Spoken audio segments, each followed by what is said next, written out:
The Trinity atomic explosion in New Mexico on July 16, 1945, was one of humanity's most significant scientific achievements. The accession of atomic power in the form of fission is a testament to human ingenuity, technical acumen, and intellectual prowess. At the time, production of such a capability could only be accomplished by the United States. Delivered by Boeing B-29 Superfortress bombers on August 6 and 9, 1945, use of atomic weapons was a symbolic crescendo at the end of the U.S. Army Air Force's strategic bombing campaign. To some, these atomic events were seen as retributive justice for the 1941 attack on Pearl Harbor a few years earlier. The atomic bombings of Hiroshima and Nagasaki, combined with other events, helped convince Emperor Hirohito that the Japanese people would soon have to endure the unendurable and suffer what is insufferable. Such technology was at the very cutting edge of scientific endeavor. But before these atomic attacks occurred, the weapon designs had to be tested. The narrative of the Trinity Test near Alamogordo, New Mexico, is often misinterpreted in its importance. Many of the texts and descriptions addressing the end of the Pacific War read as if the New Mexico test was the culminating event for the Manhattan Project, proving atomic weapons were feasible. While that is not necessarily inaccurate, therein lies the misperception. While most people are familiar with the names of Little Boy and Fat Man as the atomic weapons used over Japan, they may not know how different the respective technologies of each bomb were and why this difference mattered. Little Boy used what was referred to as the gun method for creating a fissionable event, while Fat Man used the implosion method. While both weapons yielded roughly the same amount of explosive power, what often gets overlooked is that the difference between the two methods had huge implications regarding Pacific war planning. The need to drop multiple bombs was determined as early as 1944 by the Military Policy Committee comprised of Army, Navy, and civilian personnel. This organization served not only as an advisory board for Secretary of War Henry Stimson, but also helped bridge the gap between the military and the civilian scientists involved in the Manhattan Project. The multiple weapons approach was initially proposed by Navy Representative Rear Admiral William Purcell, who suggested that the use of 2 or more weapons would be required. The first one would demonstrate the power of the bomb, serving as a warning. A second bomb would then let the enemy know that the United States had more of these weapons available and that an atomic event was not a singular capability. With multiple strikes, the Japanese would receive a 1-2 punch, causing more angst within the chrysanthemum court. Using this approach, the United States needed not just one bomb but a stockpile of atomic weapons. With the technology still only speculative, requiring the nation to have multiple atomic weapons available was a tall order. Little Boy used a uranium-235 U-235 slug that traveled down a converted artillery tube, striking a larger sphere of the same substance. Upon contact, an internal initiator released free neutrons simultaneously, creating a critical event resulting in an explosion. While a simple design, one of the problems scientists faced was finding enough U-235. Uranium is a rare earth element that exists largely in a natural state of U-238. Only about 0.7% of natural uranium is in the form of U-235 and was available solely in micro quantities. As a result, man-made U-235 had to be extracted from tons of available U-238.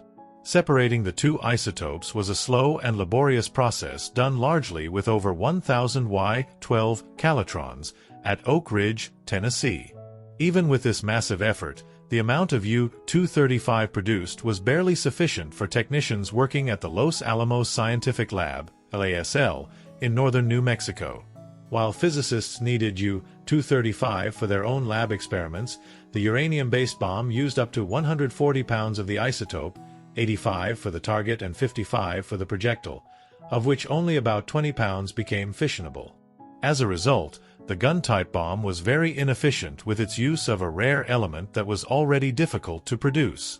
The need for multiple weapons required even more U-238 and the transformation of it into U-235. With the slow refining process of the isotope, producing the speculated amount needed for another bomb could take as long as 6 months. This would hardly allow for the 1-2 punch specified by the Military Policy Committee. While some advocated for a demonstration at a barren location to warn the Japanese of the new weapon, the suggestion was rejected for several reasons. First, given the speculative nature of the new technology, if it failed it would be a major embarrassment.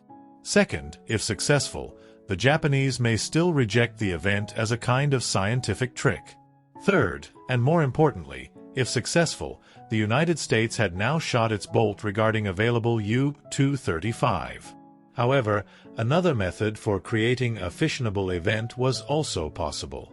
The basis for this second method was through use of another isotope, plutonium-239, Pu-239. Physicists determined that Pu-239 was slightly more prone to fission than U-235, which also made it an attractive source for ignition. A largely man-made element that is extremely rare naturally. Pu-239 could be created by bombarding U-238 with neutrons or through a chemical treatment process. Using either of these processes, scientists could more readily produce Pu-239 than they could U-235. In addition to the relative ease of isotope production, significantly less Pu-239, approximately 13 pounds, was needed for a possible fissionable event. While actual amounts of the fissionable materials required were still speculative, the apparent smaller amount of Pu-239 needed was a boon.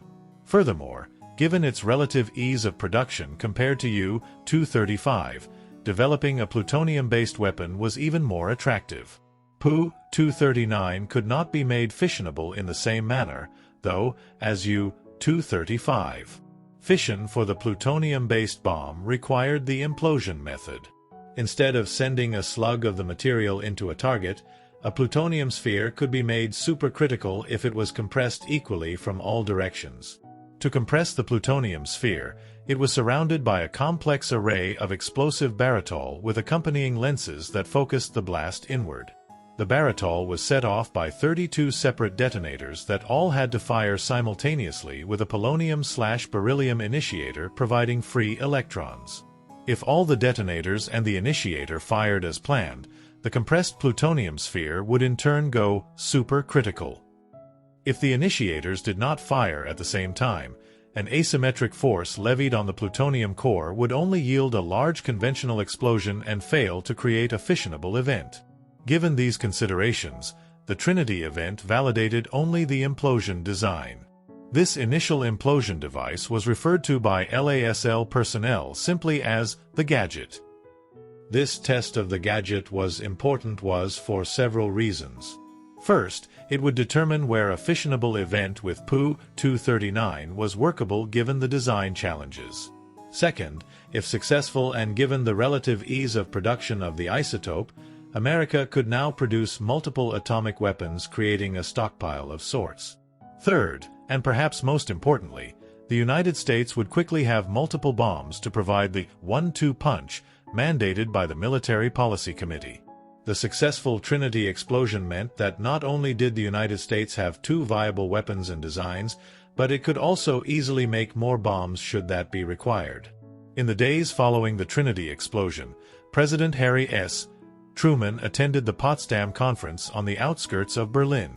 Knowing the results of the New Mexico tests, Truman met with other Allied leaders and drafted the Potsdam Declaration, specifically calling on the Japanese to surrender or face prompt and utter destruction.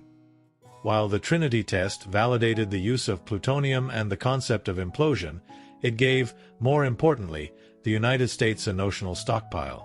With the possibility of multiple atomic weapons, the United States could now execute a reign of ruin on the Japanese homeland that was indeed unparalleled. References